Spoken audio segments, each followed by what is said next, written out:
Welcome to the Tech Egg. Don't get scrambled. Enjoy the video.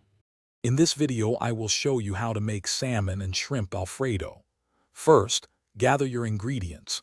About 1 pound of salmon, half a pound of shrimp, and 8 ounces of fettuccine.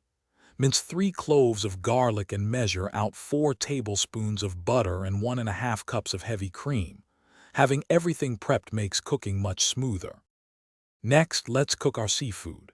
Season your salmon fillets with salt and pepper, then sear them in a hot pan with 1 tablespoon of olive oil for about 3 to 4 minutes per side until golden and cooked through. Remove the salmon, then add the shrimp to the same pan, cooking for about 2 minutes until they turn pink and opaque. Now for the star of the show, the creamy Alfredo sauce. In the same pan, melt 4 tablespoons of butter and sauté your minced garlic for about 1 minute until fragrant.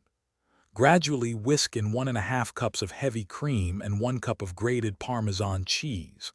Let it simmer gently for 5 to 7 minutes until the sauce thickens to your liking.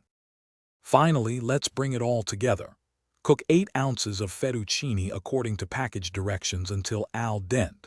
Drain the pasta, then add it directly to your Alfredo sauce, tossing to coat evenly.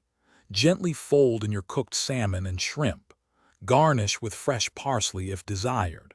Serve this delicious meal immediately and enjoy. Thanks for watching. Consider subscribing if I helped unscramble your problems.